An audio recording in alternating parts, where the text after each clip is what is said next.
Ko te Ururu Flavel. Tēnā koe, Mr. Speaker. Kia ora tātou. I don't have too much to contribute because like my colleague, it's not as if I'm an artist. But Māori performing arts, that's where some of the action is at. In fact, last week we had the kapahaka competitions in Te Arawa. Te Arawa came second, but that's all right. We came second. Mr. Speaker, I think that I did want to make a couple of important points with respect to this particular bill. As we know, and I think as the Minister pointed out, this bill replaces the Arts Council of New Zealand Toi Aotearoa Act 1994, which established the council known as Creative New Zealand. And under the 1994 Act, the governance structure is made up of seven-member council and 2 boards. The Arts Board with 7 members and secondly, Te Waka Toi with 7 members. And this bill replaces the old structure with a single board to be known as the Arts Council of New Zealand Toi Aotearoa, the Arts Council. Mr. Speaker, other members, Catherine Delahanty alluded to one particular matter that we do have a concern about.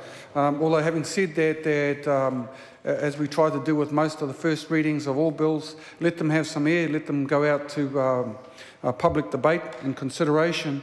But one of the issues that we want to raise is in particular around the makeup of the council and in particular, I suppose, the relegation of Te Waka Toi in terms of membership and status. This bill determines that the Arts Council will consist of 13 members, which will be appointed by the Minister, and that at least 4 persons will be appointed as members of well, at least they must be acknowledged as those people who have qualified for appointment because they have regard, or at least, or understand a knowledge of Te Ao Māori, Tikanga Māori and Māori arts. And I suppose, bearing in mind that that this board, that Te Waka Toi has been an important part of Māori art and creativity, I suppose, for a period of time, I can but reflect on some of the discussion that's come back to us from those people who have been involved in this particular area. From someone who's been at least involved with the Toi Iho branding exercises, as well as been involved in the Waka Toi, I get, aside from what Catherine Delahanty talked about and not having too much feedback, I can say that the Māori Party has had some feedback from some of those people involved, and to be truthful, many of them were trying to work out any benefits that might come from the change from having a Māori board of 7 people serviced by its own unit of Māori staff to a mainstream council where Māori are but 4 of 13 people who may form an arts council committee. And so she talks about the fact that the proposed new structure destroys a Māori icon and a successful positive arts model for and by Māori. It takes away a body that has its own whakapapa, its own, I suppose, history, that is identified with whānau, hapua niwi and urban Māori authorities and significant Māori individuals, tohunga artists and communities. So there's the rub.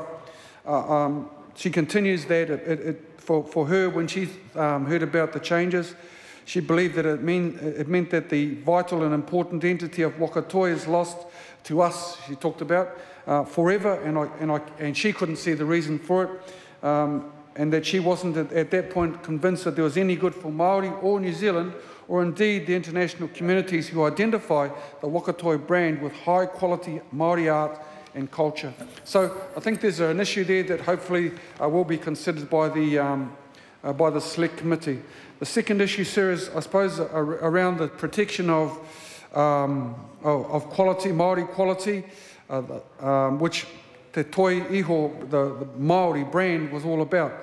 To maintain the quality issues, the authenticity issues, and the feedback that we've had is, I suppose, the concern about an inability of the government to protect, in particular, Māori concepts and symbols, and in fact see them, in many cases, being misused, misappropriated, and mistreated.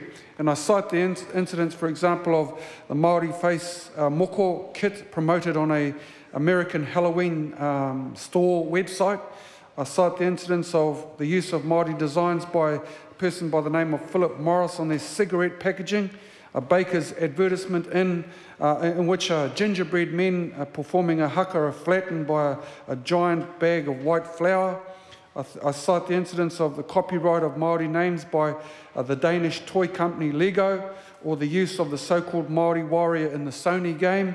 And I also cite the designs which featured in Vogue from Jean-Paul Gaultier's collection, in which the use of the moko is combined with images which, from our perspective, were culturally offensive.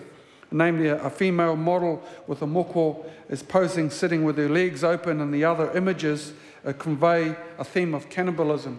Now, certainly as soon as some of these images hit the headlines, we know that Māoridom certainly wakes and shakes, and therefore we'd be hoping to find some mechanism which allows those sorts of images to be protected. And in the past, Wakatoi was that.